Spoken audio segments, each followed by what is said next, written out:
This morning, the Trump campaign likely feeling pretty optimistic. New polls show him beating President Biden in 6 swing states, including Michigan, and tying in Wisconsin. The former president hitting the campaign trail in both those states yesterday.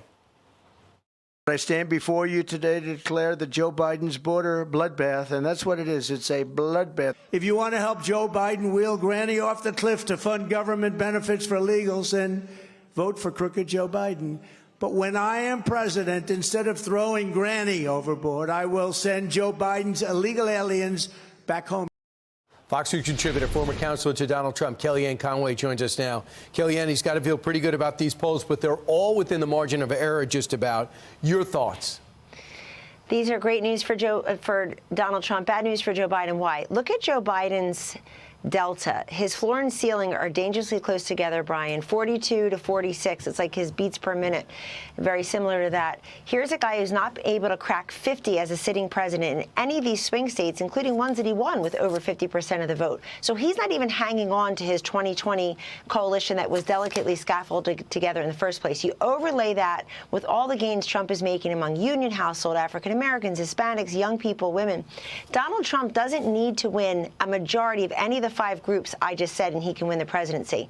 A new poll out this morning, NPR Marist, shows a 28% swing toward Trump among political independents since Marist asked the question in October 2020. Even if he got a half of that on November, I think it's all coming up Trump. Another thing I see in the polls is when you add the fact that last night in some of these primaries, Joe Biden lost 14% of the vote in Rhode Island to this non-committed, 11% of the vote in Connecticut, 8% of the vote in Wisconsin. It's because people are saying leave it blank or do a protest, do uncommitted, I think it's called unconstructed, in Wisconsin. This is bad news for Biden because when you add that to the RFK Jr. surge in some of these states, Biden, you're not going to find him above 39%. Last point, the favorability rating for these two guys on the handling of issues. Donald Trump dominates on the issues most important to Americans: inflation, overall economy, border, crime. Joe Biden's winning on health care. I've been sounding alarm bells for years. We'll do it again. Republicans have got to come up with their own health care plan. It is a big issue to women. You want to win suburban women. It's not just abortion. It's crime, public safety, affordability, fairness, but it's also health care. We are the chief health care officers of our households. We control 2 out of every 3 health care dollars spent in this country, and we have to get our own health care plan. They're seeing these numbers. We watched we watch them see the numbers, especially among young people, and I'm wondering how they act. Is it going to be just to try to diminish Trump? Is that their best offense, go after the candidate?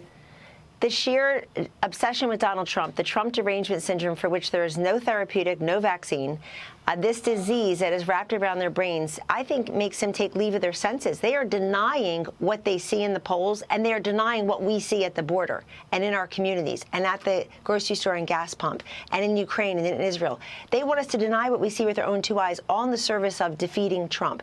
And the mainstream media, who for years, especially when we were in the White House, their job is to get the story. They think their job is to get Trump. Yeah. They need to sharpen up and tighten up here, too, because it's their polls that we're quoting day after day on Fox News, Brian. The New York Times poll really summed it up last month. The Wall Street Journal poll, the Marist poll, the Quinnipiac poll. These have not been polls that have been great for Trump all along, but you can't deny the data. And the data make very clear that if Trump can close the gap among these so-called double haters, people who have an unfavorable opinion, disapproval of both Biden and Trump the way he did in 2016, he can win. I'd say that's a vulnerability now.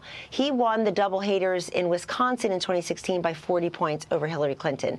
He's about tied in some of these places, trailing a little bit, and it all depends why you don't care for Trump or Biden as to why you're a so-called double hater.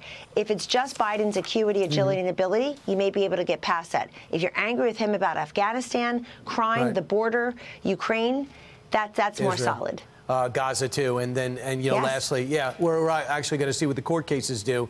We know it helped the president in the primaries, but we're going to find out in April what's it going to do in the general. Kellyanne, always insightful to talk to you.